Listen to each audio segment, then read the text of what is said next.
ನಮಸ್ಕಾರ ಎಲ್ಲರಿಗೂ welcome back to my channel. ನಾನು ಇವತ್ತು ಚೂಡಿದಾರ್ ಟಾಪನ್ನು ಅತಿ ಈಸಿಯಾಗಿ ಕಟ್ಟಿಂಗ್ ಮಾಡಿ ಸ್ಟಿಚಿಂಗನ್ನು ಯಾವ ರೀತಿಯಾಗಿ ಮಾಡಬೇಕು ಅಂತ ಈಸಿ ಮೆಥಡಲ್ಲಿ ಹೇಳ್ಕೊಡ್ತಾ ಇದ್ದೀನಿ. ಈ ವಿಡಿಯೋನ ಪೂರ್ತಿ ಕೊನೆವರೆಗೂ ನೋಡಿದರೆ ನೀವು ಯಾವುದೇ ಸೈಜ್ಗೆ ಈ ಚೂಡಿದಾರ್ ಟಾಪನ್ನು ಕರೆಕ್ಟಾಗಿ ಹೊಲಿಬೋದು.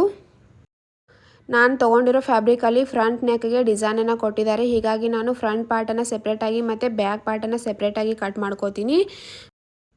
ಮೊದಲಿಗೆ ನಾನು ಫ್ರಂಟ್ ಪಾರ್ಟನ್ನು ಕಟ್ಟಿಂಗ್ ಮಾಡ್ಕೊಳ್ಳೋ ಸಲುವಾಗಿ ಡಿಸೈನನ್ನು ಕರೆಕ್ಟಾಗಿ ನೋಡಿಕೊಂಡು ಡಿಸೈನ್ ಸೆಂಟರ್ಗೆ ಬರೋ ಥರ ಫೋಲ್ಡ್ ಮಾಡ್ಕೋತೀನಿ. ಈಗ ನಾನು ಫ್ರಂಟ್ ಪಾರ್ಟ್ ಕಟ್ಟಿಂಗ್ ಸಲುವಾಗಿ 2 ಫೋಲ್ಡ್ ಮಾಡ್ಕೊಂಡಿದ್ದೀನಿ. ಈ ಕಡೆ ಫೋಲ್ಡ್ ಸೈಡ್ ಇದೆ ಮತ್ತು ಈ ಕಡೆ ಓಪನ್ ಸೈಡ್ ಇದೆ. ಈಗ ನಾವು ಫೋಲ್ಡ್ ಸೈಡ್ ಕಡೆಯಿಂದ ಮಾರ್ಕಿಂಗನ್ನು ಮಾಡಬೇಕು. ಇಲ್ಲಿಂದ ನಾವು ಕುರ್ತಿ ರೆಡಿ ಲೆಂತನ್ನು ಮಾರ್ಕಿಂಗ್ ಮಾಡಬೇಕು. ನಾನು ಇಲ್ಲಿ 40 ಇಂಚಿಗೆ ಕುರ್ತಿ ರೆಡಿ ಲೆಂತನ್ನು ಮಾರ್ಕ್ ಮಾಡಿದ್ದೀನಿ ಮತ್ತು 2 ಇಂಚನ್ನು ಎಕ್ಸ್ಟ್ರಾ ಮಾರ್ಕಿಂಗ್ ಮಾಡ್ತಾ ಇದ್ದೀನಿ. ಯಾಕಂದರೆ ಮಾರ್ಜಿನ್ ಸಲುವಾಗಿ, ಸ್ಟಿಚಿಂಗ್ ಮಾರ್ಜಿನ್ ಸಲುವಾಗಿ. ಈಗ ಇಲ್ಲಿಂದ ಶೋಲ್ಡರ್ ಮಾರ್ಕಿಂಗ್ ಮಾಡಬೇಕು. ಶೋಲ್ಡರ್ ನಾನು 6.5 ಇಂಚಿಗೆ ಮಾರ್ಕ್ ಮಾಡ್ತಾ ಇದ್ದೀನಿ ಮತ್ತು ಇದೇ ಪಾಯಿಂಟಿಂದ ಆರ್ಮೋಲ್ನು ಕೂಡ 6.5 ಇಂಚಿಗೆ ಮಾರ್ಕ್ ಮಾಡ್ತಾ ಇದ್ದೀನಿ.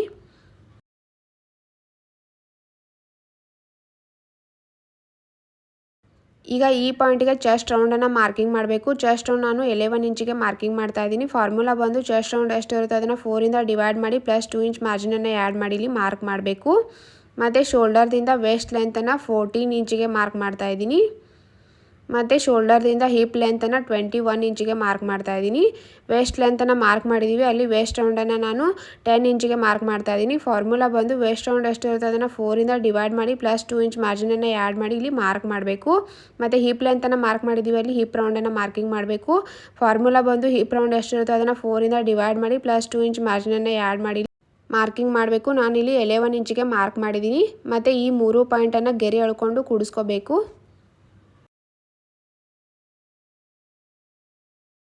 ಈಗ ಈ ಪಾಯಿಂಟನ್ನು ನಾವು ಸ್ಟ್ರೇಟಾಗಿ ಬಾಟಮ್ವರೆಗೂ ಲೈನ್ ಎಳ್ಕೋಬೇಕು. ಇಲ್ಲಿ ನೋಡಿ 11 ಇಂಚ್ ಇಲ್ಲಿ ಕರೆಕ್ಟಾಗಿ ಇದೆ. ಇದೇ 11 ಇಂಚನ್ನ ಈ ಬಾಟಮಲ್ಲಿ ಕೂಡ ಮಾರ್ಕಿಂಗ್ ಮಾಡಬೇಕು ಮತ್ತು ಸ್ಟ್ರೇಟಾಗಿ ಲೈನನ್ನು ಎಳ್ಕೋಬೇಕು. ಇದು ಕರೆಕ್ಟಾಗಿ ಬರುತ್ತೆ. ಇಲ್ಲಿ ಆರ್ಮೋಲ್ ರೌಂಡ್ ಮಾರ್ಕಿಂಗ್ ಸಲುವಾಗಿ ಕಾರ್ನರ್ದಿಂದ 1.5 ಇಂಚಿಗೆ ಮಾರ್ಕ್ ಮಾಡಿ ಬ್ಯಾಕ್ ಆರ್ಮೋಲ್ ಶೇಪನ್ನು ಹಾಕೋತಾ ಇದ್ದೀನಿ. ಮತ್ತು 1/2 ಇಂಚ್ ಒಳಗಡೆಯಿಂದ ಫ್ರಂಟ್ ಆರ್ಮೋಲ್ ಶೇಪನ್ನು ಹಾಕೋತಾ ಇದ್ದೀನಿ. ನೆಕ್ ವಿಡ್ತನ್ನು 3 ಇಂಚಿಗೆ ಮಾರ್ಕ್ ಮಾಡಿದ್ದೀನಿ. ಈಗ ಇಲ್ಲಿಂದ ಇಲ್ಲಿಗೆ ನೆಕ್ ಡೆಪ್ತನ್ನು ನಾನು 6 ಇಂಚಿಗೆ ಮಾರ್ಕ್ ಮಾಡ್ತಾ ಇದ್ದೀನಿ ಮತ್ತು ರೌಂಡ್ ಶೇಪಲ್ಲಿ ಹಾಕೋತಾ ಇದ್ದೀನಿ ಫ್ರಂಟ್ ನೆಕ್ಗೆ.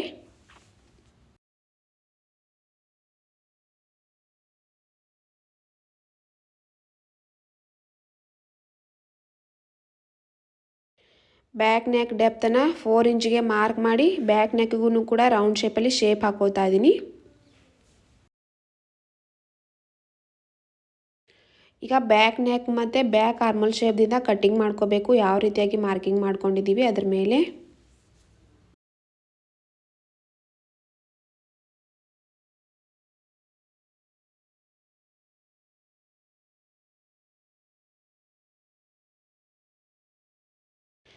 ಈಗ ಫ್ರಂಟ್ ಪಾರ್ಟನ್ನು ಕಟ್ಟಿಂಗ್ ಮಾಡ್ಕೊಂಡಿದ್ದಾಯಿತು. ಈಗ ನಾವು ಬ್ಯಾಕ್ ಪಾರ್ಟನ್ನು ಕಟ್ಟಿಂಗ್ ಮಾಡ್ಕೊಳ್ಳೋಣ. ಫ್ರಂಟ್ ಪಾರ್ಟನ್ನು ಇಟ್ಕೊಂಡು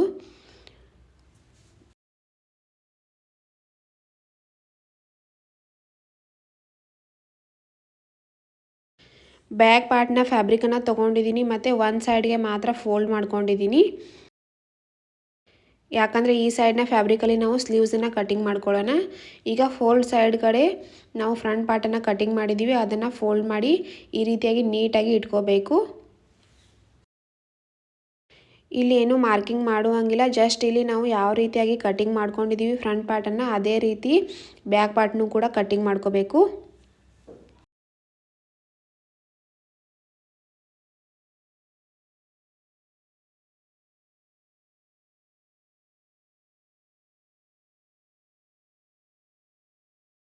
ಈಗ ಫ್ರಂಟ್ ಪಾರ್ಟ್ ಮತ್ತು ಬ್ಯಾಕ್ ಪಾರ್ಟ್ ಎರಡನ್ನೂ ಕೂಡ ಕಟ್ಟಿಂಗ್ ಮಾಡ್ಕೊಂಡಿದ್ದಾಯಿತು. ಈಗ ಬ್ಯಾಕ್ ಪಾರ್ಟನ್ನು ತೆಗೆದಿಟ್ಕೊಂಡು ಫ್ರಂಟ್ ಪಾರ್ಟಲ್ಲಿ ಫ್ರಂಟ್ ನೆಕ್ಕು ಮತ್ತು ಫ್ರಂಟ್ ಆರ್ಮೋಲ್ ಶೇಪನ್ನು ಕಟ್ಟಿಂಗ್ ಮಾಡ್ಕೋಬೇಕು.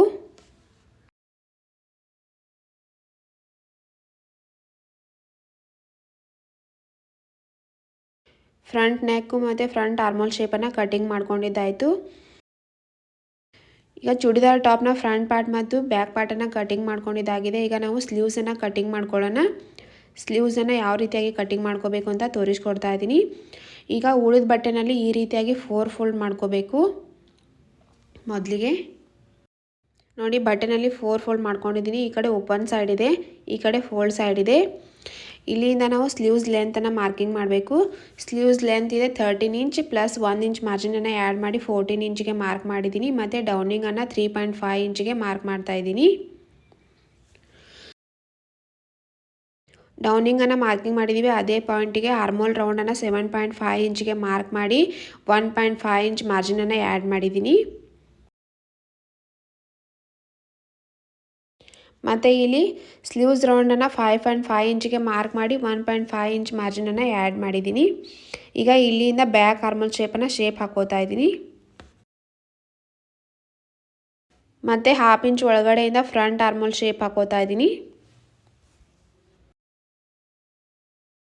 ಈಗ ಮಾರ್ಕಿನ ಮೇಲೆ ಬ್ಯಾಕ್ ಆರ್ಮೋಲ್ ಶೇಪಿಂದ ಕಟ್ಟಿಂಗ್ ಮಾಡ್ಕೋಬೇಕು.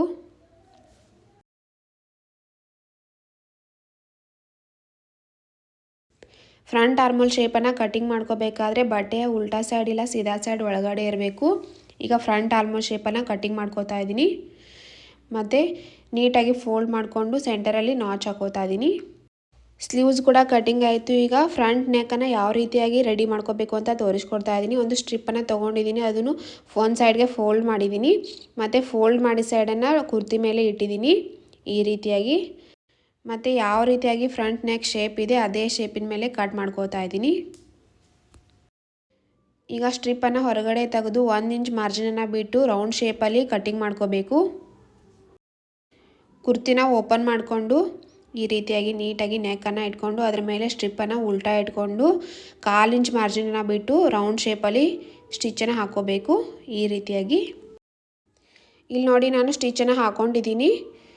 ಇದೇ ರೀತಿ ನಾನು ಬ್ಯಾಕ್ ಪಾರ್ಟ್ ನೆಕ್ನು ಕೂಡ ರೆಡಿ ಮಾಡ್ಕೊಂಡಿದ್ದೀನಿ. ಈಗ ಈ ಸ್ಟ್ರಿಪ್ಪನ್ನು ರಾಂಗ್ ಸೈಡ್ಗೆ ಟರ್ನ್ ಮಾಡಬೇಕು. ಟರ್ನ್ ಮಾಡೋಕ್ಕಿಂತ ಮೊದಲಿಗೆ ಅಲ್ಲಲ್ಲಿಗೆ ಸ್ವಲ್ಪ ನಾಚನ್ನು ಹಾಕೋಬೇಕು. ಇದರಿಂದ ಈಸಿಲಿ ಟರ್ನ್ ಆಗುತ್ತೆ. ಈಗ ಈ ರೀತಿಯಾಗಿ ಟರ್ನ್ ಮಾಡ್ಕೋಬೇಕು.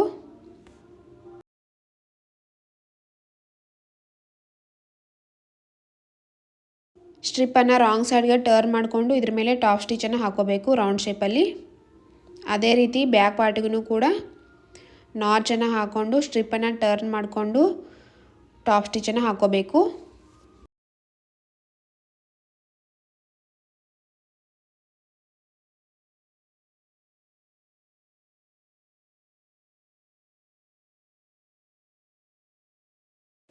ಈಗ ನೋಡಿ ನಾನು ನೆಕ್ಕನ್ನು ಪೂರ್ತಿಯಾಗಿ ರೆಡಿ ಮಾಡ್ಕೊಂಡಿದ್ದೀನಿ. ಬ್ಯಾಕ್ ಪಾರ್ಟ್ ನೆಕ್ನು ಕೂಡ ಈ ರೀತಿಯಾಗಿ ರೆಡಿ ಮಾಡ್ಕೊಂಡಿದ್ದೀನಿ. ನೀಟಾಗಿ ಫಿನಿಶಿಂಗ್ ಸಲುವಾಗಿ ಈ ರೀತಿಯಾಗಿ ಸ್ಟ್ರಿಪ್ಪನ್ನು ಒಳಗಡೆ ಫೋಲ್ಡ್ ಮಾಡಿ ಆಮೇಲೆ ಹ್ಯಾಂಡ್ ಸ್ಟಿಚ್ಚನ್ನು ಹಾಕೋಬೇಕು. ಇದೇ ರೀತಿ ಫ್ರಂಟ್ ಪಾರ್ಟ್ನ ಸ್ಟ್ರಿಪ್ನು ಕೂಡ ಒಳಗಡೆ ಫೋಲ್ಡ್ ಮಾಡಿ ಹ್ಯಾಂಡ್ ಸ್ಟಿಚ್ಚನ್ನು ಹಾಕೋಬೇಕು. ಈಗ ಫ್ರಂಟ್ ಪಾರ್ಟ್ ಮೇಲೆ ಬ್ಯಾಕ್ ಪಾರ್ಟನ್ನು ನಾನು ಉಲ್ಟಾ ಇಟ್ಕೊಂಡು 1/2 ಇಂಚ್ ಮಾರ್ಜಿನನ್ನು ಬಿಟ್ಟು ಡಬಲ್ ಸ್ಟಿಚ್ ಹಾಕೋತೀನಿ. ಶೋಲ್ಡರ್ ಜಾಯಿಂಟ್ ಮಾಡ್ಕೋತೀನಿ. ಇಲ್ಲಿ ನೋಡಿ ನಾನು ಶೋಲ್ಡರ್ ಜಾಯಿಂಟ್ ಮಾಡ್ಕೊಂಡಿದ್ದೀನಿ. ಈಗ ಈ ರೀತಿಯಾಗಿ ಓಪನ್ ಮಾಡಿಕೊಂಡು ಸ್ಲೀವ್ಸನ್ನು ಯಾವ ರೀತಿಯಾಗಿ ಜಾಯಿಂಟ್ ಮಾಡ್ಕೋಬೇಕು ಅಂತ ಹೇಳ್ಕೊಡ್ತೀನಿ. ಸ್ಲೀವ್ಸಲ್ಲಿ ಫ್ರಂಟ್ ಆರ್ಮೋಲ್ ಶೇಪನ್ನು ನೋಡಿಕೊಂಡು ಸ್ಲೀವ್ ಸೆಂಟರ್ ನಾಚು ಆಮೇಲೆ ಕುರ್ತಿಯ ಶೋಲ್ಡರ್ ಜಾಯಿಂಟು ಎಲ್ಲಿಗಿದೆ ಅದನ್ನು ಕರೆಕ್ಟಾಗಿ ನೋಡಿಕೊಂಡು ಈ ರೀತಿಯಾಗಿ 1/2 ಇಂಚ್ ಮಾರ್ಜಿನನ್ನು ಬಿಟ್ಟು ಸ್ಲೀವ್ಸನ್ನು ಜಾಯಿಂಟ್ ಮಾಡ್ಕೋಬೇಕು. ಅದೇ ರೀತಿ ಈ ಪಾರ್ಟಿಗೂ ಕೂಡ ಸ್ಲೀವ್ಸ್ನ ಸೆಂಟರ್ ನಾಚು ಮತ್ತು ಶೋಲ್ಡರ್ ಜಾಯಿಂಟ್ ಇದೆ ಕುರ್ತಿಯಲ್ಲಿ, ಅದನ್ನು ನೀಟಾಗಿ ಕರೆಕ್ಟಾಗಿ ಇಟ್ಕೊಂಡು ಈ ರೀತಿಯಾಗಿ ಸ್ಲೀವ್ಸನ್ನು ಜಾಯಿಂಟ್ ಮಾಡ್ಕೋಬೇಕು. ನಾನಿಲ್ಲಿ ಸ್ಲೀವ್ಸನ್ನು ಜಾಯಿಂಟ್ ಮಾಡ್ಕೊಂಡಿದ್ದೀನಿ. ಈಗ ಫಿಟ್ಟಿಂಗನ್ನು ಯಾವ ರೀತಿಯಾಗಿ ಮಾಡ್ಕೋಬೇಕು ಅಂತ ಹೇಳ್ಕೊಡ್ತಾ ಇದ್ದೀನಿ. ನೋಡಿ ಹಿಪ್ ರೌಂಡ್ವರೆಗೂ ನಾವು ಎಕ್ಸ್ಟ್ರಾ 2 ಇಂಚ್ ಮಾರ್ಜಿನನ್ನು ತೊಗೊಂಡಿದ್ವಿ. ಅದರಲ್ಲಿ 1/2 ಇಂಚ್ ಲೂಸಿಂಗನ್ನು ತೆಗೆದು 1.5 ಇಂಚ್ ಅಂದರೆ 1.5 ಇಂಚ್ವರೆಗೂ ನಾವು ಇಲ್ಲಿ ಸ್ಟಿಚ್ ಹಾಕೋಬೇಕು. ನೋಡಿ 1.5 ಇಂಚಿಗೆ ನಾನು ಹಿಪ್ ರೌಂಡ್ವರೆಗೂ ಮಾರ್ಕ್ ಮಾಡ್ತಾ ಇದ್ದೀನಿ.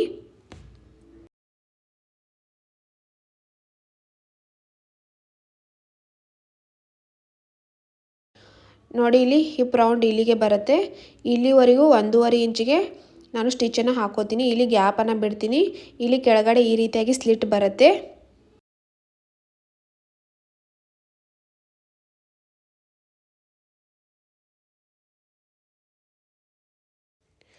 ಇದೇ ರೀತಿ ಈ ಸೈಡ್ಗೂ ಕೂಡ ಹಿಪ್ ರೌಂಡ್ವರೆಗೂ 1.5 ಇಂಚಿಗೆ ನಾನು ಮಾರ್ಕ್ ಮಾಡ್ತಾ ಇದ್ದೀನಿ.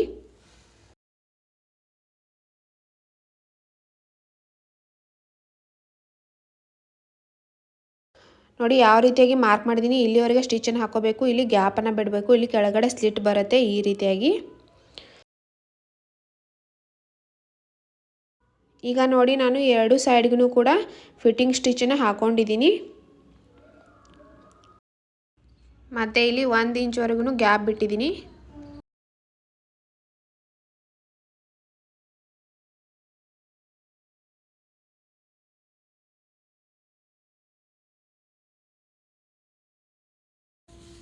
ಮೊದಲಿಗೆ ಕುರ್ತಿನ ಉಲ್ಟಾ ಇಟ್ಕೋಬೇಕು.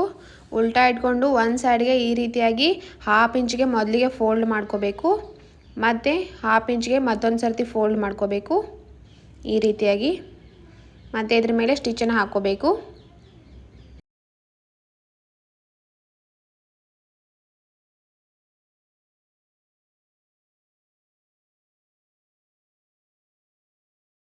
ಫಿಟ್ಟಿಂಗ್ ಸ್ಟಿಚ್ ಬರೋವರೆಗೂ ಈ ರೀತಿಯಾಗಿ ಡಬಲ್ ಫೋಲ್ಡ್ ಮಾಡಿಕೊಂಡು ಸ್ಟಿಚ್ ಹಾಕೊತಾ ಹೋಗಬೇಕು. ನೋಡಿ ಇಲ್ಲಿ ಫಿಟ್ಟಿಂಗ್ ಸ್ಟಿಚ್ಚು ಬಂದಿದೆ. ಅದ್ರ ಮೇಲೆ ಈ ರೀತಿಯಾಗಿ 1 ಇಂಚ್ ಮೇಲ್ಗಡೆ ಬಂದು ಸ್ಟಿಚನ್ನು ಈ ರೀತಿಯಾಗಿ ಟರ್ನ್ ಮಾಡ್ಕೋಬೇಕು ಫ್ಯಾಬ್ರಿಕನ್ನು. ಈಗ ಈ ಸೈಡ್ ಫ್ಯಾಬ್ರಿಕಲ್ಲೂ ಕೂಡ ಈ ರೀತಿಯಾಗಿ ಡಬಲ್ ಫೋಲ್ಡ್ ಮಾಡ್ಕೋಬೇಕು. ಮತ್ತು ಸ್ಟ್ರೇಟಾಗಿ ಸ್ಟಿಚನ್ನು ಹಾಕೋಬೇಕು. ಮತ್ತು ಇಲ್ಲಿಗೆ ಫ್ಯಾಬ್ರಿಕನ್ನು ಟರ್ನ್ ಮಾಡ್ಕೋಬೇಕು. ಮತ್ತು ಇಲ್ಲಿಂದ ಬಾಟಮ್ವರೆಗೂ ಡಬಲ್ ಫೋಲ್ಡ್ ಮಾಡಿಕೊಂಡು ಸ್ಟಿಚ್ ಹಾಕೊತಾ ಹೋಗಬೇಕು.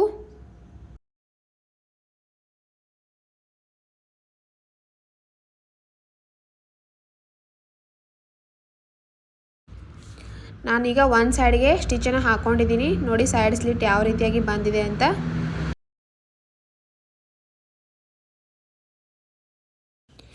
ಈಗ ಮೊದಲಿಗೆ ನಾವು ಸ್ಟಿಚನ್ನು ಹಾಕ್ಕೊಂಡಿದ್ದೀವಿ, ಅದ್ರ ಸೈಡಿಗೆ ಇಲ್ಲಿಗೆ ನಾವು ಸ್ಟಿಚನ್ನು ಹಾಕ್ಕೋಬೇಕು.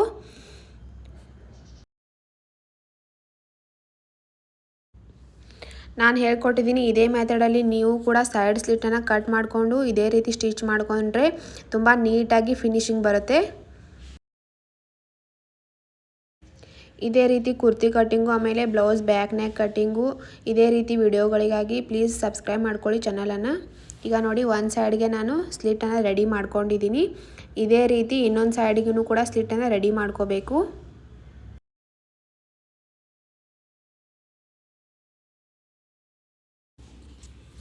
ಈ ಸೈಡ್ಗೂ ಕೂಡ ಸೇಮ್ ಮೆಥಡಲ್ಲಿ ಸ್ಲಿಟನ್ನು ರೆಡಿ ಮಾಡ್ಕೋಬೇಕು. ನೋಡಿ ಇಲ್ಲಿ ನಾನು ಎರಡು ಸೈಡ್ಗೂ ಸ್ಲಿಟನ್ನು ರೆಡಿ ಮಾಡ್ಕೊಂಡಿದ್ದೀನಿ.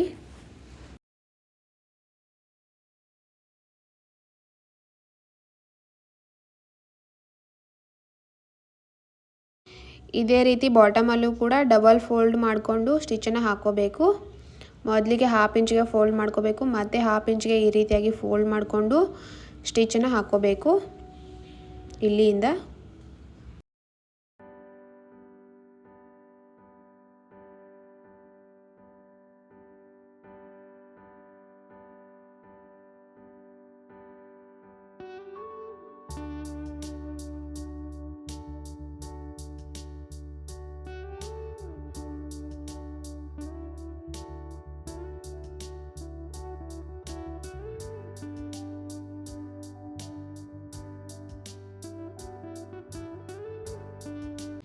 ಇದೇ ರೀತಿ ಇನ್ನೊಂದು ಸೈಡ್ಗೂ ಕೂಡ ಡಬಲ್ ಫೋಲ್ಡ್ ಮಾಡಿಕೊಂಡು ಸ್ಟಿಚ್ ಹಾಕೋಬೇಕು.